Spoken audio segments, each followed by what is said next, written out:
Boy, these guys are always ready to go.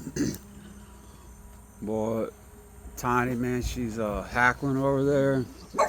Yeah, don't mind that little pile of duty right there. I got to pick it up. Garbage man's outside. Finally came on time this time. Who is that, baby? Who is that, Tiny? Who is that, baby? Get him, girl. Get him, girls.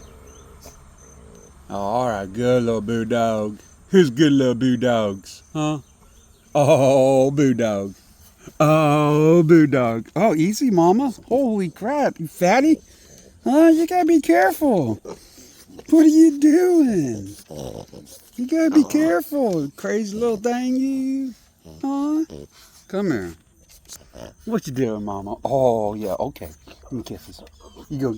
She she gets so happy when she tries to wag her tail.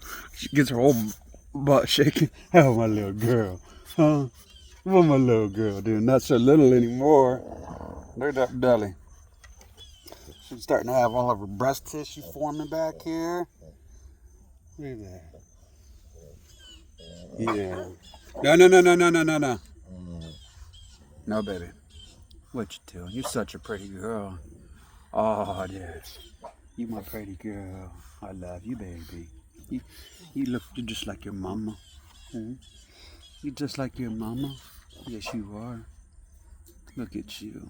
She's such an amazing dog. This dog means so much to me. Oh, yeah. Oh, I know. Yeah, I know. We might have to do that soft palate surgery on her. Whenever she takes deep breaths like that, you can hear it really bad. She can't like lay on her back or anything, or she'll grunt. Like right now, she's breathing more labored. Oh, yeah, yeah, we gonna get that taken care of. And the crazy part about it is, the stud that we used on her. This is why you can't just breed the two dogs in front of you. Other traits will show up and be unlocked with those two dogs. I just watched the thing. I don't know if it was with Jerry James or maybe QBN Kennels with Raul, but they're basically saying that how people talk about traits showing up from generations back. They said that's, I guess I might be wrong, but they're basically saying that's not necessarily true. That traits are being passed down, but when they explained it, it kind of still sounded like that's what it was. But you have recessive genes and you have dominant genes. So like with the elongated soft palate, that could be a recessive gene, and you need two copies for that to happen. And one of the parents can only be a carrier, and the other one have two copies, and so therefore some of the babies will end up getting it when. Or no, let me take that back. Both parents could be a carrier, so both parents didn't express having an elongated soft palate. They didn't have no breathing issues at all because they were both carriers because it's a recessive gene, and so therefore when they bred together, some of the pups ended up getting two copies, and it ended up expressing itself in some of the puppies in the litter.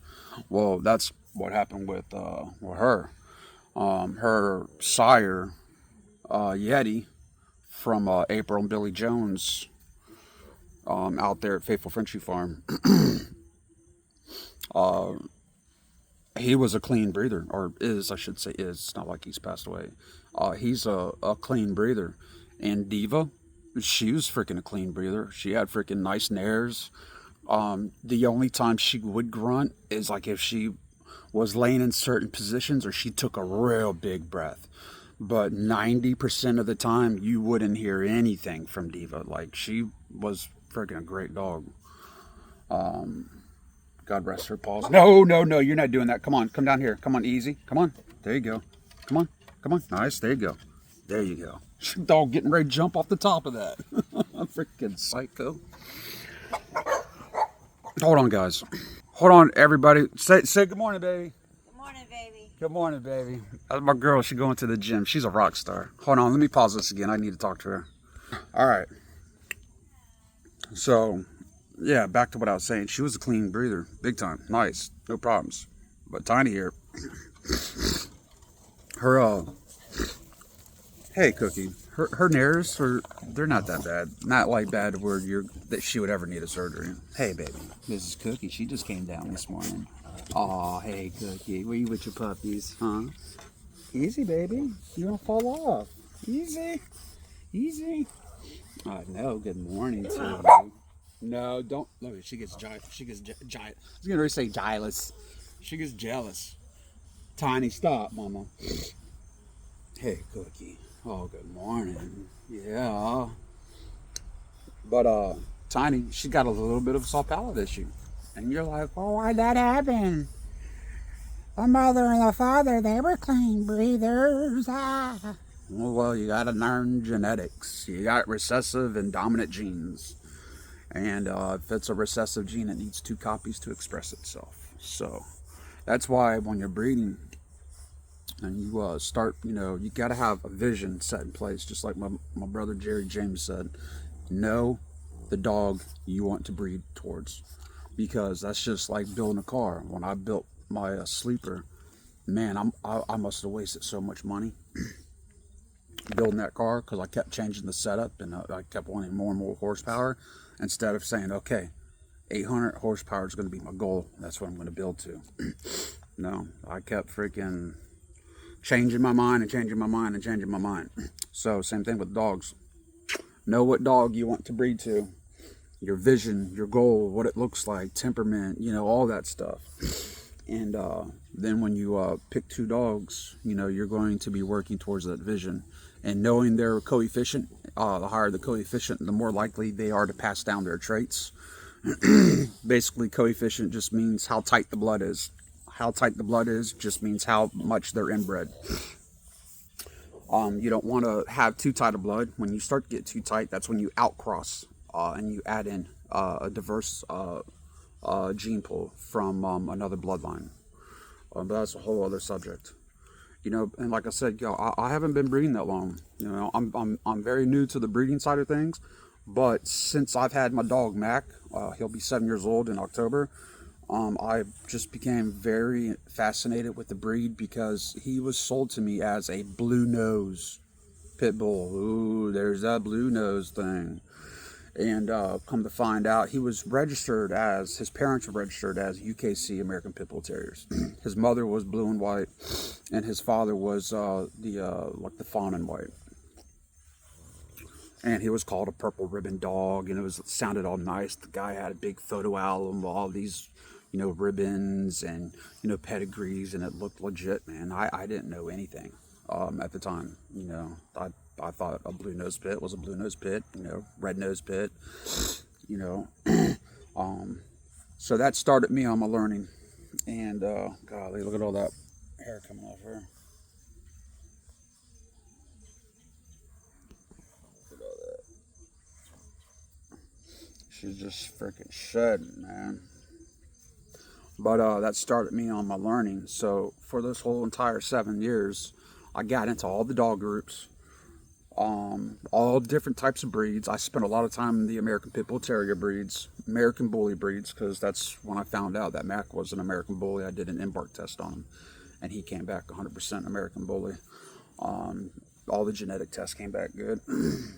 But and that's what started me on my learning, and I surrounded myself with really good, informative breeders that have been breeding for 30, 40 years, And I surrounded myself with all these breeders for years, just learning. And so when I've decided to hop into breeding, because it was brought to me, an opportunity came to me. I didn't seek it out.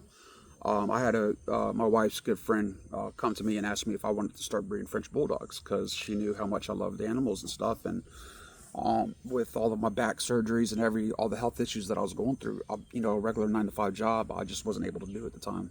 And so it was kind of a win-win situation. And so by the time I got into the breeding side of things, I have already learned a lot about dogs. I've already learned a lot about breeding. I've already learned, a good bit about pairing two dogs together and, learning pedigrees. And you can't just breed the two dogs in front of you. You got to know more than that. And so I already had a one leg, I already had like, a leg up in the game. And I know there's a lot of people that don't like that term. Don't say game. It's not a game. We put our whole hearts behind it. Yeah, so do I. It's just a freaking terminology. Gosh darn it. Just like when you say, man, that's a sick car. You don't mean the freaking car's falling apart, do you? Anyways, I'm going to end that video here. I'm going to get these dogs taken care of. I need to walk around here and this is what I do in the morning. I just sit down with my dogs. I got my little energy drink. I pick up the poop. I walk around barefoot to get grounded to the earth. And I take my shirt off and get a little vitamin D on me. and I talk to you guys. So we love you guys out here at Bayou Bulls, NOLA. And we pray that you guys are having a wonderful and blessed day. If you have any questions, please feel free to leave a comment and interact with me. Deuces!